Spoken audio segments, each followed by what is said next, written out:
Good morning students. आपको सारे notes videos books वगैरह मिल गई होंगी।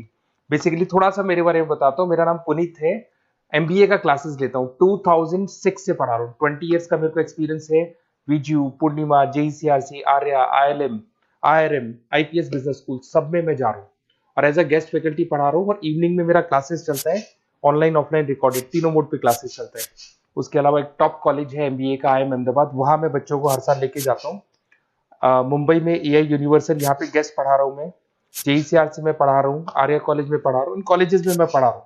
देखिए, राइटर भी हूँ। 2008 से मैंने बुक्स वगैरह लिखना स्टार्ट कर दिया था। यूट्यूब पे सारे वीडियोस मिल जाएंगे, रिकॉर्डेड लाइव लेक्चर सब कुछ मिल जाएंगे।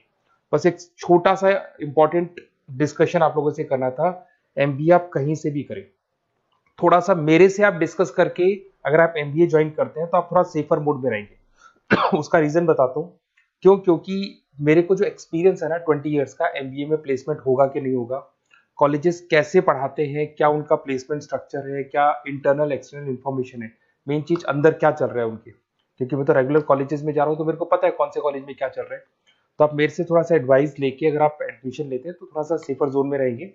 बाकी आपके डिस्टेंस के ऑनलाइन के एडमिशन, मणिपाल हो गया, एमएटी हो गया, ज्ञान विहार हो गया, तो यहाँ भी आपको अवेलेबल हो जाएंगे। तो आप अगर एडमिशन लेते हैं तो प्लीज मेरे से कंसल्ट करना। हो सकता है कि मैं आपको एक बेस्ट कॉलेज बता पाऊं और एक सेफर जोन में लेके जा पाऊं।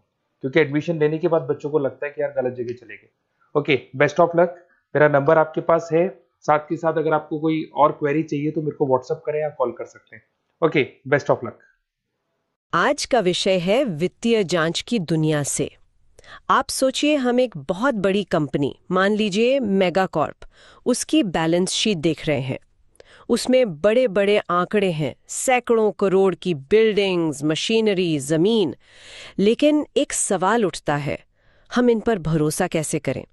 मतलब ये सिर्फ कागज पर लिखे नंबर है या इनकी कोई हकीकत भी है? और ये सवाल ही आप समझिए पूरी वित्तीय दुनिया की नींव है।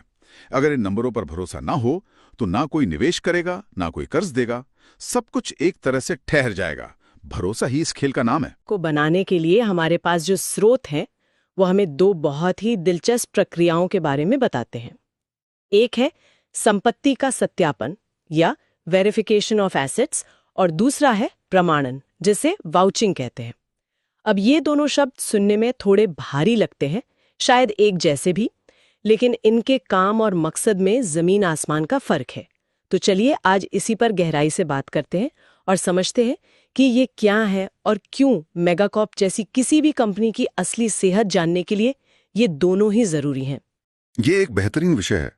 इसे ऐसे समझें कि एक प्रक्रिया किसी इमारत की नींव के हर पत्थर की जांच करती है, जबकि दूसरी प्रक्रिया ये पक्का करती है कि जो इमारत खड़ी हुई है वो सच में मौजूद है और मजबूत है। एक के बिना दूसरी अधूरी है। ठीक है, तो चलिए इसे खोलते हैं। शुरुआत करते हैं संपत्ति के सत्यापन से। तो मान लीजिए मेगाकॉर्प की बैलेंस शीट कहती है कि उनके पास नोएडा में 50 करोड़ की एक नई फैक्ट्री है। सत्यापन का मतलब क्या हुआ? क्या कोई ऑडिटर बस ऑफिस में बैठकर कागज देखेगा? नहीं, यही तो सारा खेल है। सत्यापन का मतलब है जमीन पर उतरना। ऑडिटर सच में उस फैक्ट्री की लोकेशन पर जाएगा। वो देखेगा कि क्या वो फैक्ट्री सच में मौजूद है। देखिए, स्रोत के हिसाब से ना सत्यापन 4 स्तंभों पर टिका है: अस्तित्व, स्वामित्व, मूल्य और कब्जा। ये सिर्फ किताबी शब्द नहीं है, ये जांच की आप कहिए 4 दीवारें हैं।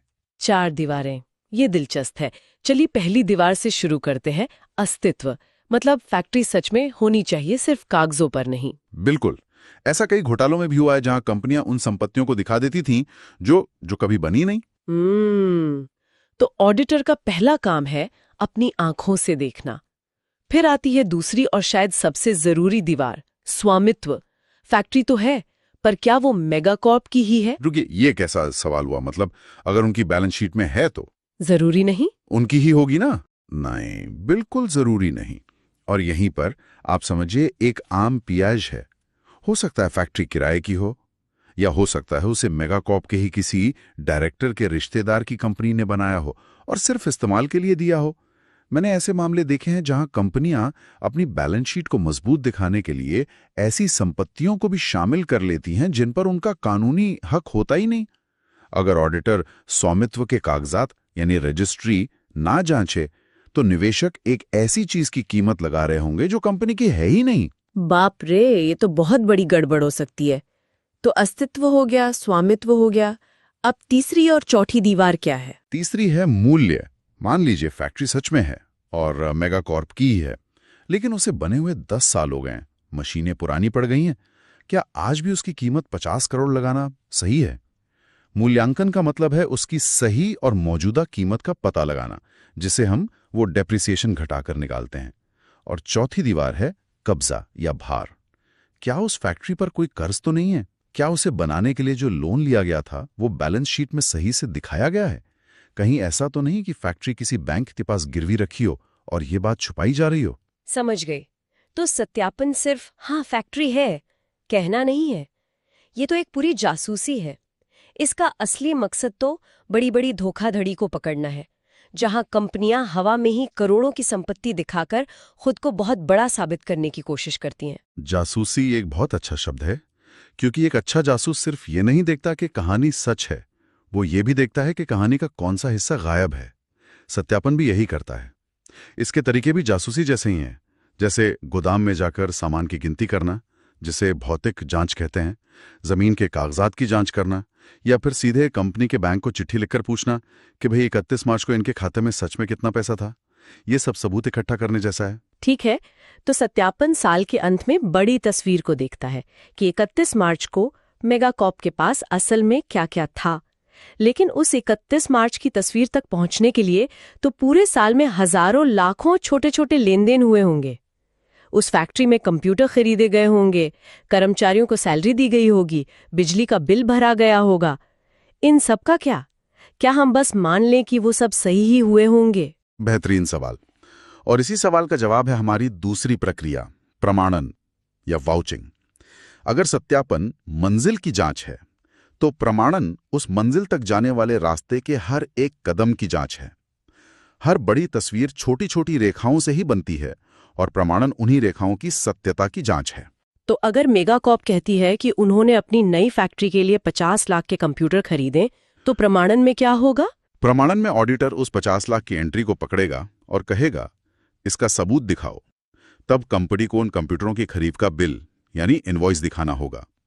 फिर ऑडिटर देखेगा कि क्या बिल असली है, क्या उस पर तारीख, कंपनी का नाम, जीएसटी नंबर सब सही है। फिर वो बैंक स्टेटमेंट से मिलान करेगा कि क्या 50 लाख का भुगतान सच में उस कंप्यूटर बेचने वाली कंपनी को हुआ है, और ये भी जांचेगा कि क्या इतने महंगे कंप्यूटर खरीदने की मंजूरी कंपनी के किसी बड़े अधिकारी ने दी थी। मतलब ये तो बहुत ही ज्यादा बारीकी का काम है, हर एक बिल, हर एक रसीद की जांच। बिल्कुल, इसे लेनदेन का पोस्टमार्टम भी कह सकते हैं। ये कहां से शुरू हुआ, कहां गया और उसका सबूत क्या है। इसका मुख्य ध्यान आय और व्यय पर होता है, यानी प्रॉफिट एंड लॉस अकाउंट की चीजों पर। यह सुनिश्चित करता है कि हर दर्ज किया गया खर्च या आय वास्तव में हुआ है और उसका एक ठोस सबूत मौजूद है। ये एक सतत प्रक्रिया है जो पूरे साल चलती रहती है। ऑडिटर साल के बीच में आकर भी पिछले कुछ महीनों के वाउचर जांच सकता है। यहाँ पर अब मुझे इन दोनों के बीच का अंतर थोड़ा थोड़ा समझ आने लगा है। दोनों का लक्ष्य सत्यता को पक्का करना है, लेकिन दोनों के काम करने का तरीका, दायरा और नजर बिल्कुल अलग है। हाँ, और इन अंतरों को समझना ही सबसे जरूरी है। चलिए इन्हें एक एक करके देखते हैं। सबसे पहला और बुनियादी अंतर तो अर्थ का ही है। प्रमाणन, जैसा हमने बात की, लेन देन की सत्यता की जांच करता है। क्या कंप्यूटर सच में खरीदे हैं, जबकि सत्यापन बैलेंस शीट में मौजूद संपत्ति की सत्यता की जांच करता है। क्या वो फैक्ट्री सच में कंपनी की है और उसकी कीमत सही है। और उनका फोकस भी अलग है। प्रमाणन रोजमर्रा के आने जाने वाले पैसों पर ध्यान देता है, प्रॉफिट एंड लॉस अकाउंट, जबकि सत्यापन बड़ी और टिकी हुई चीजों पर ध्यान देता है, यानी बैलेंस शीट की संपत्तियों और देनदारियों पर। सही। और यहीं से एक दिलचस्प बात निकलती है। प्रमाणन छोटी छोटी रोजमर्रा की गड़बड़ियों को पकड़ता है। जैसे किसी कर्मचारी ने 5,000 रुपए का झूठा ट्रैवल बिल लगा दिया। ये एक धोखाधड़ी है, लेकिन छोटी। वहीं सत्यापन बड़ी कंपनी को हिला देने वाली धोखाधड़ी को पकड़ता है, जैसे 50 करोड़ की वो फैक्ट्री जो असल में है ही नहीं। एक आपको हजारों के नुकसान से बचाता है, दूसरा आपको करोड़ों या अरबों के नुकसान से। ये एक बहुत ही जबरदस्त इंसाइट है। एक छोटी चोरियों को पकड़ता है, दूसरा बड़ी डकैतियों को, और इनके समय का भी तो फर्क है ना। हाँ, ये एक सूक्ष्म लेकिन बहुत महत्वपूर्ण बिंदु है। प्रमाणन पूरे साल के दौरान हुए लेन-देन से संबंधित है। एक ऑडिटर अप्रैल से लेकर मार्च तक के किसी भी लेन-देन का वाउचर देख सकता है, जबकि सत्यापन सिर्फ एक खास दिन पर केंद्रित होता है। बैलेंस शीट की तारीख यानी 31 मार्च।